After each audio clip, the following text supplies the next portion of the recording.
السلام علیکم ورحمۃ اللہ وبرکاتہ، نحمدہ ونصلی علی رسولہ الکریم، اما بعد فاعوذ باللہ من الشیطان الرجیم، بسم اللہ الرحمن الرحیم، رب اشرح لی صدری ویسر لی امری واحلل عقدۃ من لسانی یفقہوا قولی۔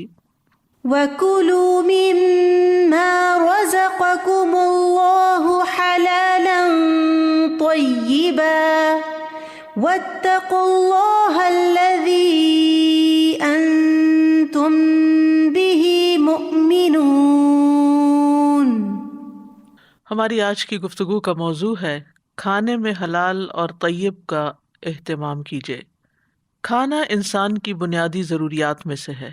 انسان کو پیدائش سے لے کر موت تک اپنی یہ جسمانی ضرورت پوری کرنے کے لیے غذا کی ضرورت ہوتی ہے۔ ہمارا دین، دین اسلام، ایک کامل دین ہے جس میں صرف نماز، روزہ ادا کرنے کے طریقے ہی نہیں بتائے گئے، بلکہ روزمرہ زندگی کی ضروریات کو احسن طریقے سے پورا کرنے کے لیے بھی بہترین رہنمائی دی گئی ہے۔ اگر کوئی انسان اس کے مطابق زندگی بسر کرتا ہے تو اس کے حق میں یہ عین عبادت بھی شمار ہوتا ہے، کیونکہ وہ اللہ کے حکم کی تعمیل کر رہا ہوتا ہے۔ کھانا پینا انسان کے مزاج پر بھی اثر انداز ہوتا ہے، اس لیے اس بارے میں 2 واضح ہدایات دی گئیں کہ انسان جو بھی کھائے حلال ہو اور طیب، پاکیزہ، عمدہ بھی ہو۔ اس سلسلے میں ہمیں حلال و حرام کے احکامات قرآن و سنت سے واضح طور پر ملتے ہیں۔ نہ صرف یہ کہ کھائی جانے والی چیز حلال ہو، بلکہ جس مال سے کھانا خریدا جائے اس کا بھی حلال ہونا ضروری ہے۔ حقیقت یہ ہے کہ مومن اصول اور ضابطے کی رسی میں بندھا ہوتا ہے، اپنی خواہش اور رائے کی بجائے اللہ اور رسول کے بتائے ہوئے احکامات اور ہدایات پر چلتا ہے اور اس پابندی میں خوشی محسوس کرتا ہے۔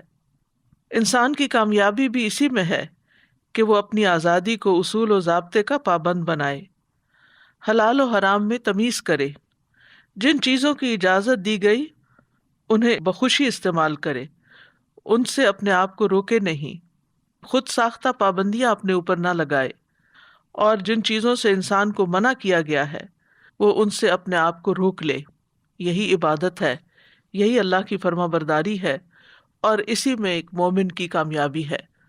تو آئیے دیکھتے ہیں کہ اس آیت میں ہمارے لیے کیا حکم ہے۔ وَكُلُوا مِمَّا رَزَقَكُمُ اللَّهُ حَلَالًا طَيِّبًا وَاتَّقُوا اللَّهَ الَّذِي أَنتُم بِهِ مُؤْمِنُونَ، اور اللہ نے تمہیں جو کچھ دیا ہے اس میں سے حلال اور طیب کھاؤ، اور اس اللہ سے ڈرو جس پر تم ایمان رکھنے والے ہو۔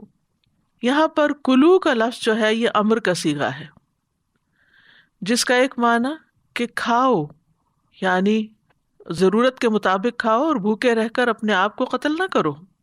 تو یہ وجوب کا معنی بھی دیتا ہے اور مستحب کا معنی بھی۔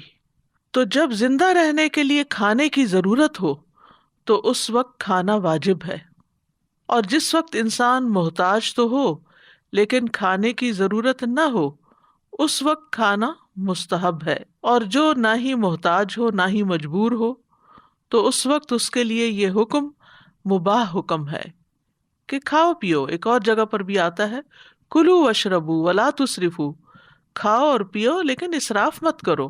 مما رزقکم اللہ، اس میں سے جو اللہ نے تمہیں رزق دیا ہے، یعنی اللہ سبحانہ تعالیٰ نے جو بھی ہمارے لیے چیزیں پیدا کی، اگائیں، یا جن بھی مختلف ذرائع سے کھانے کی چیزیں آتی ہیں، وہ اگر دیکھا جائے تو سب اللہ ہی کا دیا ہوا ہے۔ اور پھر اللہ سبحانہ تعالیٰ ہمیں رزق دیتا ہے جس سے ہم کھانا خریدتے ہیں یا اس کو استعمال کرتے ہیں، تو اللہ کی طرف اس کی نسبت جاتی ہے کہ تمہیں پیدا بھی اللہ نے کیا ہے اور تمہیں کھلاتا بھی وہی ہے۔ لیکن جب ہمیں کھانے کا کہا گیا تو 2 شرائط بھی لگا دی گئیں کہ حلالم طیباً، حلال ہو اور طیب ہو، یعنی اللہ کے اس رزق میں سے کھاؤ جو اللہ تعالیٰ نے ان اسباب کے ذریعے سے تمہاری طرف بھیجا ہے جو تمہیں میسر ہیں، بشرطے کہ یہ رزق حلال ہو، چوری یا غصب شدہ مال سے حاصل نہ کیا گیا ہو، کسی پر ظلم کر کے حاصل نہ کیا گیا ہو، اور اسی طرح جیسے گوشت وغیرہ ہے تو وہ حلال ہو، اور بھی جہاں جہاں حلال اور حرام کی تمیز بتائی گئی اس کو مد نظر رکھتے ہوئے ہی کھایا جائے۔ اسی طرح یہ ہے کہ طیب بھی ہو، طیب کا ایک معنی پاک ہوتا ہے، یعنی اس کے اندر کوئی ناپاکی اور خباثت نہ ہو، گندگی نہ ہو، گلا سڑا نہ ہو. تو اس طرح درندے اور دیگر ناپاک چیزیں جو ہیں وہ اس دائرے سے نکل جاتی ہیں. اسی طرح طیب کا یہ معنی ہے کہ وہ کھاتے وقت انسان کے اوپر ناگوار نہ ہو، یعنی انسان خوش دلی سے کھائے، ہنی ام مریعہ ہو کر کھائے، یعنی مزے سے کھائے اور خوشگوار سمجھ کر کھائے. یعنی تقویٰ کا تقاضا یہ نہیں ہے کہ انسان کڑوے کسیلے کھانے کھائے یا بدمزہ کھانے کھائے، بلکہ صحیح طور پر پکا ہوا ہو، اس میں اللہ تعالیٰ نے جو بھی غذائیت رکھی ہے وہ بھی ہو، خوشبودار بھی ہو، ذائقے میں بھی اچھا ہو. لیکن صرف ذائقے کے لیے نہ کھایا جائے، بلکہ اس کے ساتھ ساتھ وہ غذائیت سے بھی بھرپور ہو، یعنی ہولسم ہو. تو حلال میں وہ چیزیں آ گئیں جن کے کھانے کی اللہ نے اجازت دی، اور طیب میں وہ چیزیں آ گئیں جو انسان کے حواس کو لذیذ لگتی ہیں، جن کے رنگ، ذائقہ، خوشبو اچھا ہوتا ہے، نفس کے لیے خوشگوار ہوتا ہے. اور پھر یہ کہ پاکیزہ ذرائع سے یہ چیزیں حاصل کی جائیں، اور اتنا حاصل کیا جائے جتنا جائز ہو، اس جگہ سے حاصل کیا جائے جو جائز ہو. اسی طرح کا کھانا دنیا اور آخرت میں طیب ہوگا، اور اس سے نہ تو بدہضمی ہوگی اور نہ ہی انسان پر بوجھل پن ہوگا. ورنہ اگر دنیا میں کوئی کھانا لذیذ بھی ہے لیکن اگر حرام ذریعے سے کمایا گیا ہے تو وہ آخرت میں طیب نہیں ہوگا، انسان کو اس کا خمیازہ بھگتنا ہوگا. تو حلالا طیبا، اس سلسلے میں ہمیں قرآن مجید میں ایک اصحاب کہف کی کہانی بھی ملتی ہے، جس میں چند نوجوان مومن بچے جو تھے انہوں نے اپنی قوم کے دین کو چھوڑ کر ایک غار کی طرف پناہ لی. 300 سے زائد سال تک وہاں پر اس میں انہوں نے قیام کیا. جب وہاں سو کر اٹھے، اللہ سبحانہ تعالیٰ نے ان کو اٹھایا، اور جب سو کر اٹھے تو ان میں سے ایک نے کہا کہ کرنسی لے کر جاؤ اور جا کر کھانا لاؤ، اور کھانا وہ ہو فَلْيَنْظُرْ أَيُّهَا أَزْكَىٰ طَعَامًا، کہ جو پاکیزہ ہو. اس میں طیب کا لفظ نہیں آتا، اس میں ازکا کا آتا ہے، جس میں حلال اور طیب دونوں ہی شامل ہو جاتے ہیں. وَلْيَتَلَطَّفْ، اور چاہیے کہ اس معاملے میں باریک بینی سے کام لے، یعنی خوب چھان پٹک کے لائے، حرام چیز نہ ہو، نقصان دینے والی چیز نہ ہو.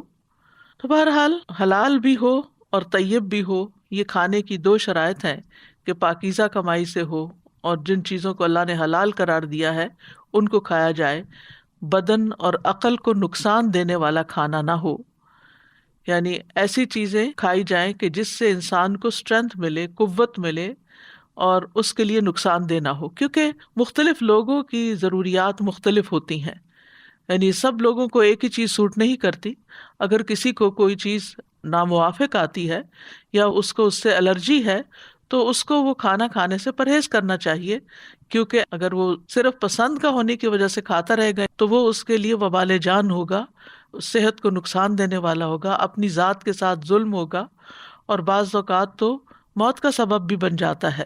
ابن عاشور کہتے ہیں کہ مجھے ظاہر ہوتا ہے کہ اللہ نے کھانوں کے جائز ہونے کو طیب کی صفت کے ساتھ جوڑا ہے، تو اس بات میں کوئی شک نہیں کہ کھانے میں طیب کی صفت کو ملحوظ رکھا جائے گا. وہ اس طرح کہ وہ کھانا نقصان پہنچانے والا اور قابل نفرت اور دین کے مخالف نہ ہو.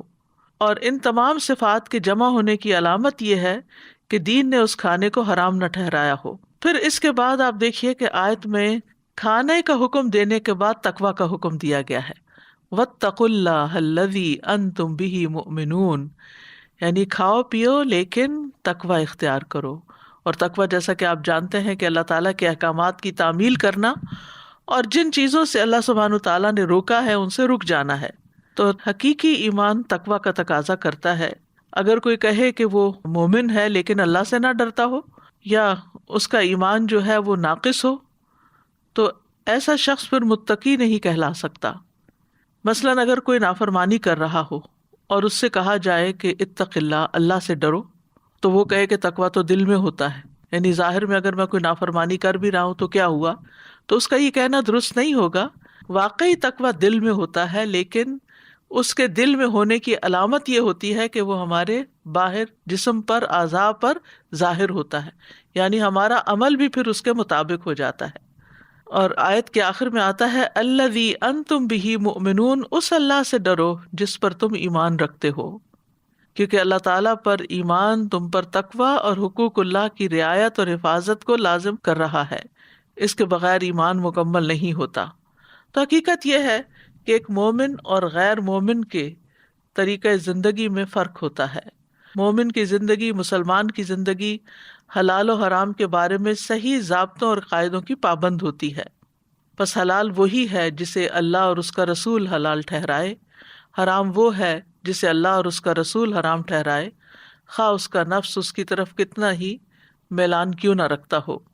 لیکن جہاں تک غیر مسلمز کا تعلق ہے تو ان کی زندگی میں خواہشات فیصلہ کن حیثیت رکھتی ہیں، یا پھر کیا چیز فائدہ دیتی ہے کیا نہیں، وہ کم ہی لوگ سوچتے ہیں۔ زیادہ تر لوگ صرف زبان کے ذائقے کے لیے کھاتے ہیں۔ اسی لیے ہم دیکھتے ہیں کہ جنک فوڈ جو ہے وہ اتنی عام ہو گئی ہے کہ یہ نہیں دیکھا جاتا کہ وہ ہمارے لیے فائدہ مند ہے یا نقصان دہ ہے، یہ دیکھا جاتا ہے کہ وہ کتنے مزے کی ہے۔ قرآن مجید کو اگر ہم مطالعہ کریں تو دیگر مقامات پر بھی ہمیں حلال اور طیب کھانے کی بات پتہ چلتی ہے۔ سورۃ النحل میں اللہ تعالیٰ فرماتے ہیں فَكُلُوا مِمَّا رَزَقَكُمُ اللَّهُ حَلَالًا طَيِّبًا وَاشْكُرُوا نِعْمَتَ اللَّهِ إِن كُنتُمْ إِيَّاهُ تَعْبُدُونَ۔ پس اللہ نے جو تمہیں حلال اور پاکیزہ رزق دیا ہے وہی کھاؤ، اگر واقعی تم اسی کی عبادت کرنے والے ہو تو اللہ کی نعمت کا شکر ادا کرو۔ تو اس سے یہ پتہ چلتا ہے کہ عبادت صرف نماز پڑھنا یا حج کرنا یا زکوٰۃ دینا ہی نہیں ہے، بلکہ کھانے کے معاملے میں حلال اور پاکیزہ رزق کھانا اور کھا کر پھر شکر ادا کرنا، یہ عبادت ہے۔ یعنی اس پر بھی اسی طرح انسان کو اجر ملتا ہے جیسے اور احکامات کی پابندی کرنے کا اجر ملتا ہے۔ پھر اسی طرح قرآن مجید میں سورۃ البقرہ میں تمام انسانیت کو، تمام لوگوں کو حلال اور طیب کھانے کی دعوت دی گئی ہے۔ فرمایا یا ایھا الناس کلوا مما فی الارض حلالا طیبا ولا تتبعوا خطوات الشیطان انہ لکم عدو مبین۔ اے لوگو، ان چیزوں میں سے جو زمین میں ہے حلال پاکیزہ کھاؤ، اور شیطان کے قدموں کی پیروی مت کرو، بے شک وہ تمہارا کھلا دشمن ہے۔ یعنی شیطان اصل میں انسان کے پاس اس راستے سے آتا ہے جو اس کے لیے آسان ہوتا ہے۔ کھانا پینا اور اچھا کھانا پینا انسان کی ایک کمزوری ہے، اسی لیے کھانے کی ضرورت نہ بھی ہو تو انسان کو کوئی کھانے کی دعوت دے تو وہ قبول کر لیتا ہے۔ تو شیطان نے اس راستے سے انسان کو ورغلانے کی کوشش کی ہے، کیونکہ جب انسان ایک حرام لقمہ کھا لیتا ہے تو پھر اس کے لیے اللہ کی نافرمانی کرنا اور بھی آسان ہو جاتا ہے۔ تو بہرحال شیطان اس معاملے میں بھی انسان کو بہکاتا ہے، بلکہ اگر آپ دیکھیں تو آدم اور حوا علیہ السلام کا پہلا ٹیسٹ جو تھا، پہلا امتحان، وہ کھانے کے راستے سے ہی ہوا تھا کہ اللہ سبحانہ تعالیٰ نے جس درخت سے کھانے سے روکا تھا اس نے بہلا پھسلا کر ان کو اسی کا پھل کھلا دیا۔ تو اس لیے دنیا میں بھی شیطان ہمیں وہ چیزیں کھانے کی طرف رغبت دلاتا ہے، وسوسے ڈالتا ہے کہ جو ہمارے لیے نقصان دہ ہوتی ہیں۔ پھر اسی طرح حلال اور غیر حلال اور پاک اور ناپاک برابر نہیں ہوتے۔ سورۃ المائدہ میں اللہ تعالیٰ فرماتے ہیں قُلْ لَا يَسْتَوِي الْخَبِيثُ وَالطَّيِّبُ وَلَوْ أَعْجَبَكَ كَثْرَةُ الْخَبِيثِ فَاتَّقُوا اللَّهَ يَا أُولِي الْأَلْبَابِ لَعَلَّكُمْ تُفْلِحُونَ۔ کہہ دیجئے ناپاک اور پاک برابر نہیں، خواہ ناپاک کی کثرت تمہیں تعجب میں ڈالے، بس اللہ سے ڈرو اے عقل والو تاکہ تم فلاح پاؤ۔ تو اس سے یہ پتہ چلتا ہے کہ پاک اور ناپاک میں تمیز کرنے والا دراصل تقوی والا ہی ہوتا ہے، اور پھر تقوی اختیار کر کے انسان کامیاب ہو سکتا ہے۔ پھر اسی طرح اگر کوئی طیب غذا نہیں کھاتا تو اس پر اللہ کی ناراضگی ہوتی ہے۔ قرآن مجید میں آتا ہے کلوا من طیبات ما رزقناکم ولا تطغوا فیہ فیحل علیکم غضبی ومن یحلل علیہ غضبی فقد ہوی۔ کھاؤ ان پاکیزہ چیزوں میں سے جو ہم نے تمہیں دی ہیں، اور ان میں حد سے نہ بڑھو، ورنہ تم پر میرا غضب اترے گا، اور جس پر میرا غضب اترا تو یقیناً وہ ہلاک ہو گیا۔ بہرحال اللہ سبحانہ تعالیٰ نے تمام پاکیزہ چیزیں حلال کی ہیں۔ قرآن مجید میں آتا ہے کہ لوگ پوچھتے ہیں کہ ان کے لیے کیا حلال کیا گیا، تو کہہ دیجئے کہ تمام پاکیزہ چیزیں ان کے لیے حلال ہیں، لیکن ساری پاکیزہ چیزوں کو چھوڑ کر اگر انسان سرکشی اختیار کرتا ہے اور حلال کے دائرے سے باہر نکل جاتا ہے، پاکیزہ کے دائرے سے باہر نکل جاتا ہے، تو پھر وہ رب کی ناراضگی کو مول لیتا ہے۔ پھر اسی طرح یہ ہے کہ ہمیں اپنے اوپر پاکیزہ چیزوں کو حرام نہیں کرنا چاہیے، تقوی کا مظاہرہ کرتے ہوئے یا زہد کا یا تزکیہ نفس کے لیے، کیونکہ جو چیز اللہ نے حلال کی ہے اس کو حلال ہی رکھنا چاہیے، اس کو اپنے اوپر اپنی منمانی سے حرام نہیں کرنا چاہیے، الا یہ کہ وہ ہمیں نقصان دینے والی ہو، ہمارے مزاج کے موافق نہ ہو یا ہماری بیماری میں اضافہ کرتی ہو، کیونکہ بیمار کے احکام بہرحال عام انسانوں سے مختلف ہوتے ہیں۔ فرمایا یا ایھا الذین آمنوا لا تحرموا طیبات ما احل اللہ لکم ولا تعتدوا ان اللہ لا يحب المعتدین۔ اے لوگو جو ایمان لائے ہو، وہ پاکیزہ چیزیں حرام مت ٹھہراؤ جو اللہ نے تمہارے لیے حلال کی ہیں، اور حد سے نہ بڑھو، بے شک اللہ حد سے بڑھنے والوں سے محبت نہیں کرتا۔ پھر ہم احادیث میں دیکھتے ہیں کہ تمام رسولوں اور اہل ایمان کو طیب کھانے کا حکم دیا گیا۔ ابو ہریرہ کہتے ہیں کہ رسول اللہ صلی اللہ علیہ وسلم نے فرمایا، بے شک اللہ پاک ہے اور پاک ہی قبول کرتا ہے، اور بے شک اللہ نے مومنین کو بھی وہی حکم دیا جو اس نے رسولوں کو دیا۔ پس اللہ تعالیٰ نے فرمایا یا ایھا الرسل کلوا من الطیبات واعملوا صالحا، اور اللہ تعالیٰ نے فرمایا یا ایھا الذین آمنوا کلوا من طیبات ما رزقناکم، یعنی رسولوں کو بھی طیبات کھانے کا حکم دیا اور مومنوں کو بھی۔ پاکیزہ کھانے کی مثال حدیث میں کچھ یوں آتی ہے، نبی صلی اللہ علیہ وسلم نے فرمایا، بے شک مومن کی مثال شہد کی مکھی کی طرح ہے، جو پاکیزہ چیز کھاتی ہے، پاکیزہ رس خارج کرتی ہے، اور جس پھول پتی یا پتے پر بیٹھتی ہے وہ نہ ٹوٹتا ہے نہ ہی وہ خراب ہوتا ہے، یعنی فساد نہیں کرتی۔ انسان زمین سے اپنا رزق حاصل کرنے کے لیے یا سمندروں سے اپنا رزق حاصل کرنے کے لیے وہاں فساد نہ کرے، کیونکہ یہ انسانی کے حق میں نقصان دہ ہے۔ اور آپ کو معلوم ہوگا کہ شہد کی مکھی اگر غلطی سے کسی ایسے پودے پر بیٹھ جائے، کسی ایسے پھول پتی پر بیٹھ جائے جو زہریلا ہو، تو دوسری مکھیاں اس کو پہچان جاتی ہیں اور اس کو چھتے میں داخل ہی نہیں ہونے دیتی، اس کو باہر ہی مار ڈالتی ہیں۔ اسی لیے اللہ تعالیٰ نے قرآن مجید میں شہد کی تعریف کی ہے کہ اس میں لوگوں کے لیے شفا ہے، اور شہد کی مکھی کا پورا پروسیس وہاں بتایا گیا کہ وہ کیا کرتی ہے اور کس طرح ہمارے لیے شہد بناتی ہے۔ تو اس کے شہد بنانے میں خاص بات یہ ہے کہ وہ پاکیزہ اور صاف ستھرا نیکٹر ہی لیتی ہے۔ پھر اسی طرح یہ ہے کہ رزق کی پاکدامنی جو ہے یا رزق کی پاکیزگی جو ہے، یہ دنیا کی قیمتی ترین متاع ہے۔ عبداللہ ابن عمرو ابن العاص کہتے ہیں کہ رسول اللہ صلی اللہ علیہ وسلم نے فرمایا، اگر تم میں 4 خصائل پائے جاتے ہوں تو تمہیں دنیا کے کسی فائدے سے محرومی کا کوئی افسوس نہیں ہونا چاہیے۔ نمبر 1 امانت کی حفاظت، نمبر 2 سچی بات، نمبر 3 حسن فطرت یعنی فطری زندگی بسر کرنا، اور نمبر 4 رزق کی پاکدامنی، یعنی یہ 4 چیزیں جس کے اندر ہوئی گویا ساری دنیا کی دولت اس کو مل گئی۔ لیکن اگر انسان اس کی پرواہ نہیں کرتا تو ابن عباس کہتے ہیں کہ حلال طیب کے بعد حرام خبیث ہی ہے پھر، اور حلال و حرام کی فکر چھوڑنا قرب قیامت کی نشانی ہے۔ ابو ہریرہ کہتے ہیں کہ نبی صلی اللہ علیہ وسلم نے فرمایا، لوگوں پر ایسا زمانہ آئے گا جب آدمی اس بات کی پرواہ نہیں کرے گا کہ حلال یا حرام کس ذریعے سے اس نے مال کمایا، کہاں سے حاصل کیا، اور مال کا ایک بڑا حصہ کھانے پر استعمال ہوتا ہے، لہٰذا اگر وہ حرام ذرائع سے مال کماتا ہے تو جو کھاتا ہے وہ بھی حرام میں ہی جاتا ہے۔ اور شیطان جو ہے اس کا خاص کام یہی ہے کہ حلال و حرام میں بندوں کو گمراہ کرے۔ رسول اللہ صلی اللہ علیہ وسلم نے ایک دن اپنے خطبے میں ارشاد فرمایا، سنو، بے شک میرے رب نے مجھے یہ حکم دیا ہے کہ میں تم لوگوں کو وہ باتیں سکھا دوں کہ جن باتوں سے تم لا علم ہو۔ میرے رب نے آج کے دن مجھے وہ باتیں سکھا دی ہیں۔ میں نے اپنے بندوں کو جو مال دیا ہے وہ اس کے لیے حلال ہے، اور میں نے اپنے سب بندوں کو حق کی طرف رجوع کرنے والا پیدا کیا ہے، لیکن شیاطین ان کے پاس آ کر انہیں ان کے دین سے بہکا دیتے ہیں۔ میں نے ان کے لیے جن چیزوں کو حلال کیا ہے وہ ان کے لیے حرام قرار دے دیتے ہیں، اور وہ ان کو ایسی چیزوں کو میرے ساتھ شریک کرنے کا حکم دیتے ہیں جس کی کوئی دلیل میں نے نازل نہیں کی۔ یعنی یہ شیطان کا طریقہ کار ہے کہ جن چیزوں کا اللہ نے حکم دیا ہے ان سے کسی نہ کسی طرح پھیر دیتے ہیں، اور جن چیزوں سے منع کیا ہے اس کی طرف خواہشات ڈال کے لے جاتے ہیں۔ پھر اسی طرح یہ ہے کہ رسول اللہ صلی اللہ علیہ وسلم کی زندگی کے بارے میں ہم دیکھتے ہیں کہ آپ حلال اور طیب کھانے کا بھرپور خیال رکھا کرتے تھے۔ ام عبداللہ جو شداد بن اوس کی بہن تھی، انہوں نے افطاری کے وقت نبی صلی اللہ علیہ وسلم کی طرف دودھ کا ایک پیالہ بھیجا، اور وہ لمبا اور سخت گرمی کا دن تھا، لیکن آپ نے اس قاصد کو واپس بھیج دیا اور فرمایا پوچھ کر آؤ تم نے یہ دودھ کہاں سے لیا تھا؟ اس نے جواب بھیجا کہ میری اپنی بکری کا دودھ ہے۔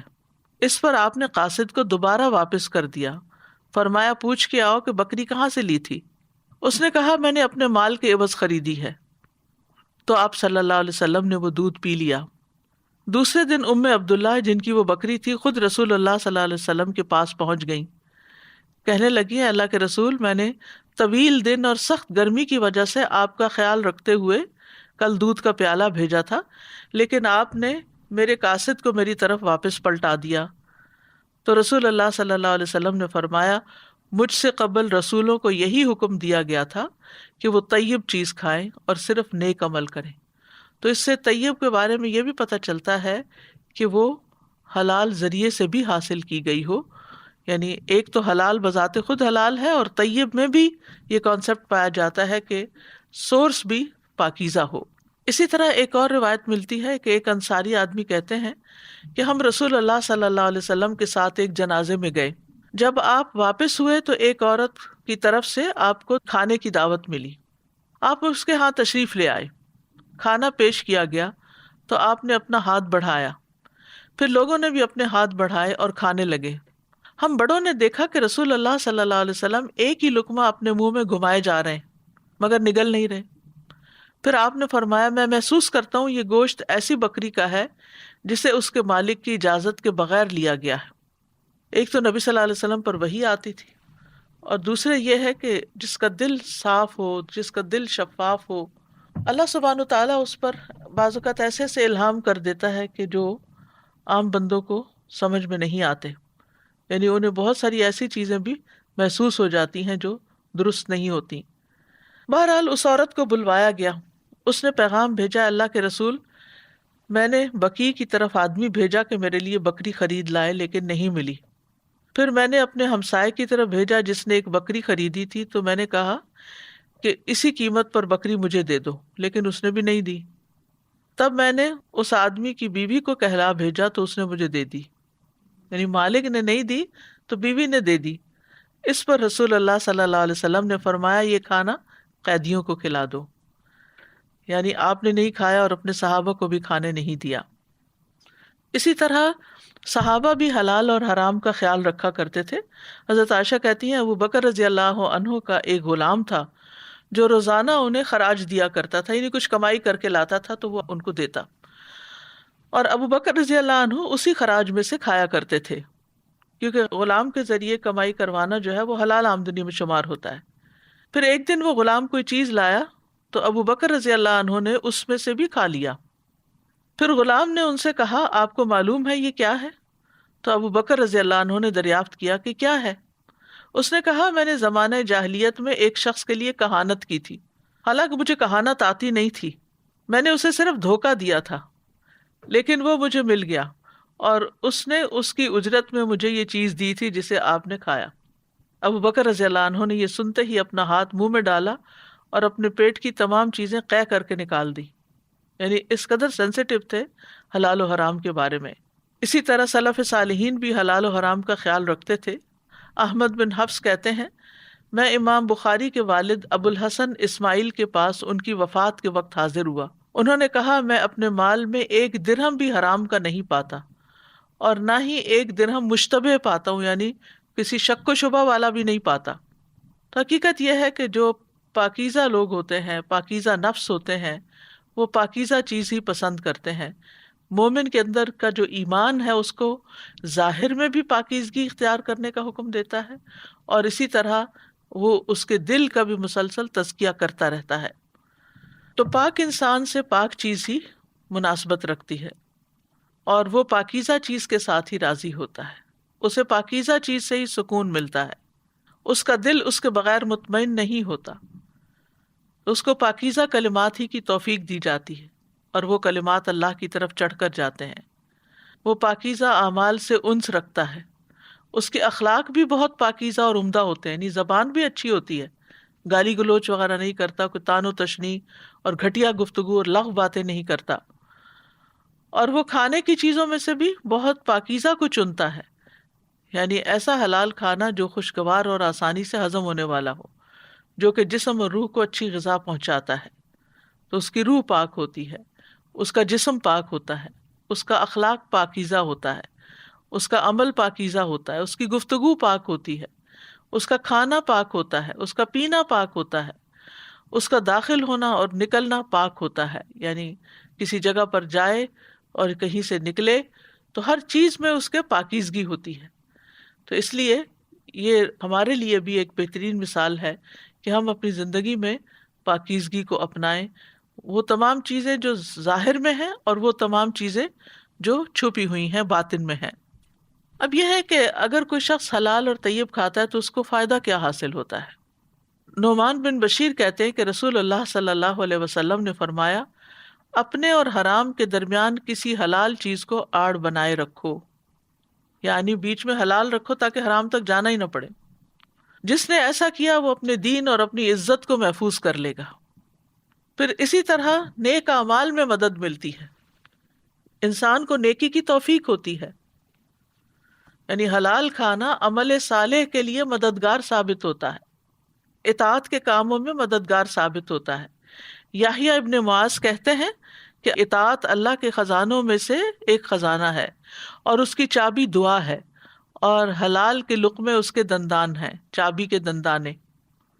اگر چابی کے دندانے نہ ہو تو لاک نہیں کھلتا۔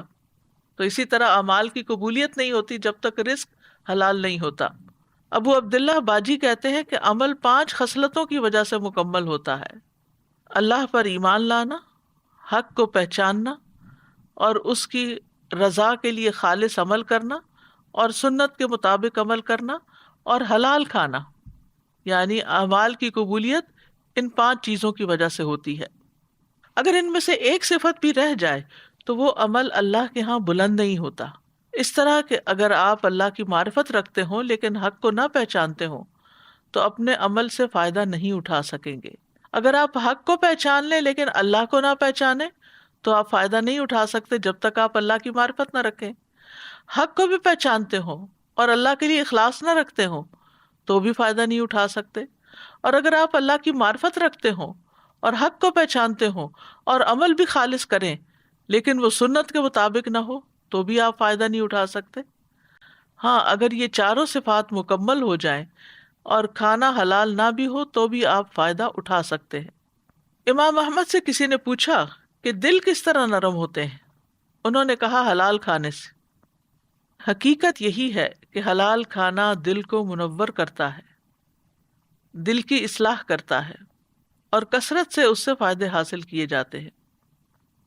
طیب کھانے کے کچھ اور فائدے بھی ہیں کہ یہ اللہ کی محبت اور جنت کی طرف لے جانے والا راستہ ہے، دعاؤں کی قبولیت کا سبب ہے کیونکہ حرام کھا کر دعائیں قبول نہیں ہوتی، عمر میں برکت اور مال میں نشو و نما کا ذریعہ ہے، دنیا میں سعادت اور آخرت میں کامیابی اور نجات کا ذریعہ ہے، گفتگو اور افعال میں حلاوت کا سبب ہے، یعنی ایسے شخص کی زبان بھی میٹھی ہوتی ہے۔ پاک کمائی کے فائدوں میں سے یہ ہے کہ اولاد میں برکت ہوتی ہے۔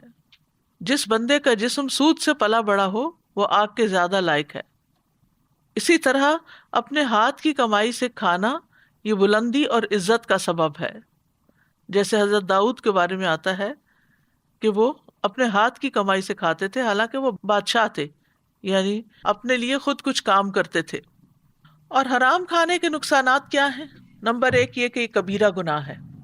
کبیرہ گناہوں کا جیسا کہ آپ کو معلوم ہے کہ نماز، روزہ، عمرہ کفارہ نہیں بنتے، یعنی اگر کوئی شخص حرام کام کر رہا ہے، کبیرہ گناہ کر رہا ہے، تو صرف نماز پڑھ لینا یا رمضان کے روزے رکھ لینا یا عمرہ حج کر لینا اس کا کفارہ نہیں بنتا، وہ ادھر ہی رہتے ہیں۔ اس کے لیے یعنی ان گناہوں سے چھٹکارا پانے کے لیے انسان کو توبہ کی ضرورت ہوتی ہے، اور اگر حرام کا ارتکاب کرنے والا مر جائے اور پیچھے حرام وراثت چھوڑ جائے تو یہ اس کے لیے زاد راہ ہے، یعنی جہنم کی زاد راہ ہے، جہنم میں لے جانے والی۔ یعنی حرام کا ارتکاب کرنے والا اگر مر جائے تو جو مال چھوڑ کے جاتا ہے وہ مال اس کے لیے جہنم کی زاد راہ بنتا ہے۔ بہت دفعہ آپ دیکھیں کہ لوگ صرف اپنی اولاد کی خاطر، ان کی خوشیوں کی خاطر حلال حرام کی پرواہ نہیں کرتے اور جائز ناجائز طریقوں سے مال غصب کرتے رہتے ہیں.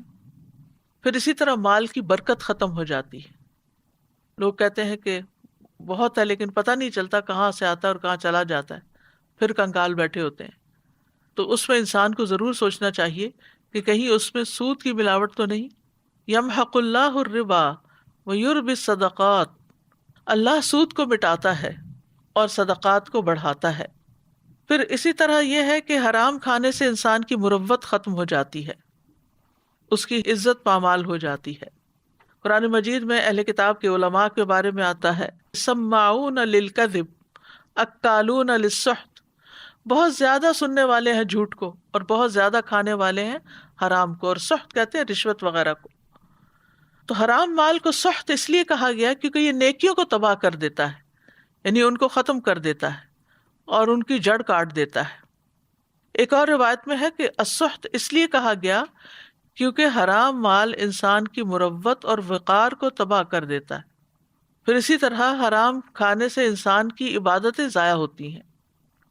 اطاعت میں برکت اور قناعت ہے، یعنی انسان اگر اللہ کی بات مانتا ہے تو اس میں اس کے لیے برکت بھی ہے اور اس کو قناعت بھی نصیب ہوتی ہے.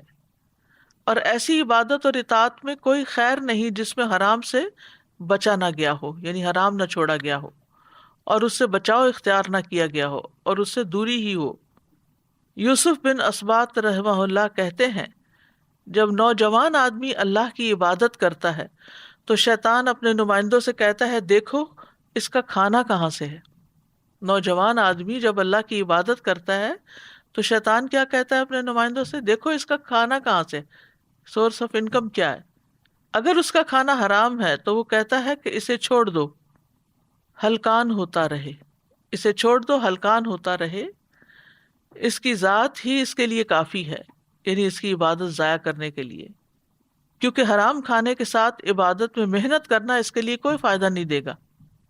کتنی گہری بات ہے. یعنی شیطان ایسے بندے کو جو خوب عبادت میں محنت کر رہا ہو لیکن کھانا اس کا حرام ہو تو اس کی فکر نہیں کرتا کہ یہ سب کچھ قبول ہی نہیں ہونا، جتنا مرضی تھک لے. پھر حرام کھانا جو ہے دعاؤں کی قبولیت میں رکاوٹ بنتا ہے. رسول اللہ صلی اللہ علیہ وسلم نے ایک ایسے آدمی کا ذکر کیا جو لمبا سفر کرتا ہے، پریشان حال، گرد آلود جسم، یعنی اس کے بال بھی بکھرے ہوئے، پریشان بال اور حال اور گرد آلود جسم، اپنے ہاتھوں کو آسمان کی طرف دراز کر کے کہتا ہے اے میرے رب، اے میرے رب، حالانکہ اس کا کھانا حرام ہے، اس کا پینا حرام ہے، اس کا لباس حرام ہے اور حرامی سے اسے کھلایا گیا، تو اس کی دعا کیسے قبول ہو. پھر اسی طرح ایک اور روایت میں آتا ہے کہ جس نے شراب پی اس کی 40 دن کی نمازیں قبول نہ ہوں گی. اگر توبہ کرے تو اللہ تعالیٰ توبہ قبول فرماتا ہے. توبہ کا کیا مطلب ہوتا ہے کہ انسان اس گناہ سے نکل آئے. پھر اگر نفس کی خواہش کی وجہ سے انسان دوبارہ شراب پی لیتا ہے تو اس کی 40 دن کی نمازیں قبول نہیں ہوتی، اور اگر توبہ کرتا ہے تو اللہ تعالیٰ توبہ قبول کر لیتا ہے. پھر اسی طرح یعنی 1 دفعہ 2 دفعہ 3 دفعہ، چوتھی دفعہ بھی اگر وہ یہی حرکت کرے توبہ کرنے کے بعد تو 40 دن کی نمازیں اس کی قبول نہیں ہوگی. کتنا بڑا نقصان ہے. بعض لوگ ہوتے ہیں نا کہ نماز پڑھتے ہیں، صدقہ خیرات کرتے ہیں، لیکن ساتھ ساتھ حرام کام بھی کرتے رہتے ہیں. تو وہ جو حرام کام ہے وہ جو باقی عبادات ہیں ان کو بھی نقصان پہنچاتے ہیں، جیسے اس حدیث سے پتہ چلتا ہے. یہ سنن ترمذی کی حدیث ہے.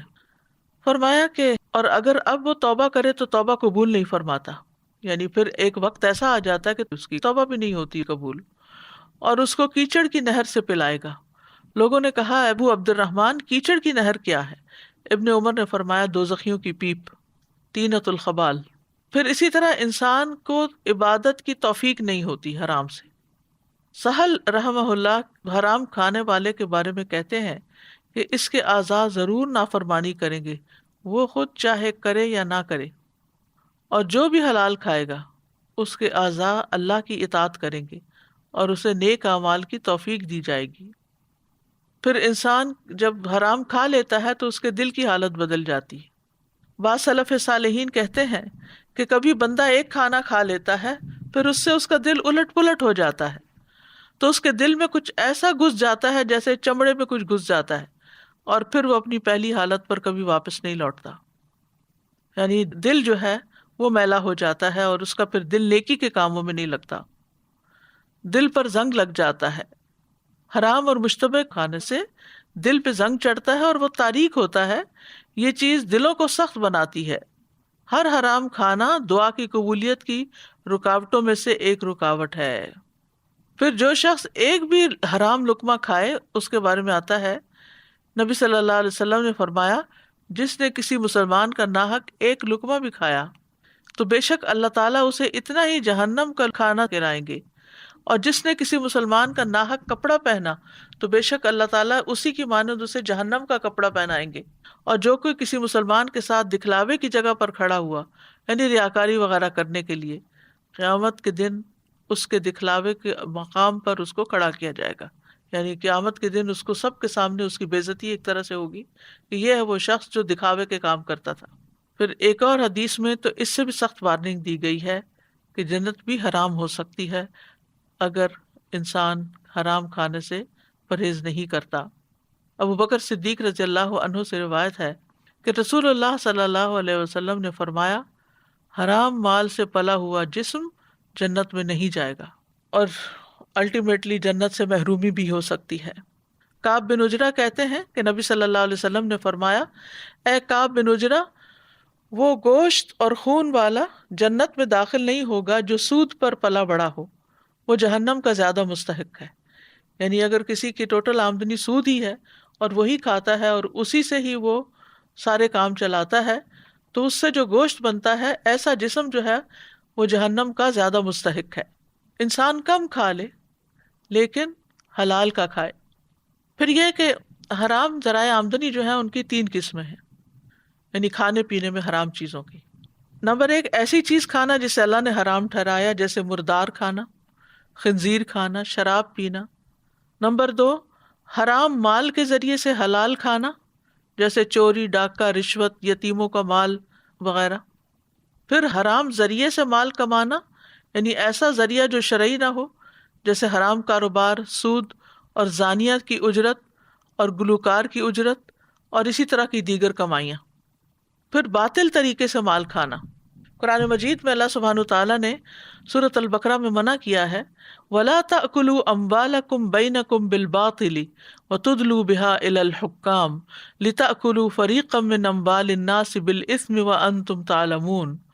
اور اپنے مال آپس میں باطل طریقے سے مت کھاؤ اور نہ انہیں حاکموں کی طرف لے جاؤ تاکہ لوگوں کے مال میں سے ایک حصہ گناہ کے ساتھ کھاؤ حالانکہ تم جانتے ہو. یعنی ایسا نہ ہو کہ تم لوگوں کا مال ناروا کھا جاؤ. اب یہ باطل طریقے کون سے ہیں؟ اس میں سود ہے، رشوت ہے، کیونکہ نبی صلی اللہ علیہ وسلم نے رشوت دینے اور لینے والے پر لعنت فرمائی ہے. اور یہ جو اس آیت میں آتا ہے نا کہ تم اسے حکام کی طرف نہ لے جاؤ، تو یہ دراصل رشوت کا مال ہے جس کی وجہ سے انسان حاکموں سے اپنے حق میں فیصلے کروا لیتا ہے. پھر اسی طرح جھوٹی قسم سے سودا بیچنا ہے، یہ بھی حرام میں شامل ہے. نبی صلی اللہ علیہ وسلم نے فرمایا جس آدمی نے جھوٹی قسم کھا کر کسی مسلمان کا حق مارا تو اللہ اس کے لیے جہنم کو لازم کر دے گا اور اس پر جنت کو حرام کر دے گا. ایک آدمی نے عرض کیا اے اللہ کے رسول، اگرچہ وہ کوئی معمولی چیز ہی ہو. آپ نے فرمایا اگرچہ وہ پیلو درخت کی شاخ ہی کیوں نہ ہو. پھر اسی طرح مزدور کی مزدوری نہ دینا. آپ نے فرمایا 3 طرح کے لوگ ہوں گے جن کا مد مقابل قیامت کے دن میں خود ہوں گا، اور ان میں سے ایک شخص وہ جس نے مزدور کوئی رکھا اجرت پر، اس سے پوری طرح کام لیا لیکن اس کی مزدوری نہ دی، یعنی ویجز پے کرنے کے بغیر ہی اس کو بھگا دیا. تو ہمیں رزق حلال کے لیے دعا بھی کرنی چاہیے. نبی صلی اللہ علیہ وسلم فجر کی نماز سے سلام پھیر کر یہ دعا کرتے تھے اللہم انی اسألک علما نافعا ورزقا طیبا وعملا متقبلا. اے اللہ میں آپ سے علم نافع، پاکیزہ روزی اور مقبول عمل کا سوال کرتا ہوں. اور پھر حلال کے کفایت کرنے کی دعا بھی پڑھنی چاہیے اللہم اکفنی بحلالک عن حرامک واغننی بفضلک عمن سواک. اے اللہ اپنے حلال کے ذریعے سے میری کفایت کر اور مہربانی سے مجھے اپنے علاوہ ہر ایک سے بے نیاز کر دے.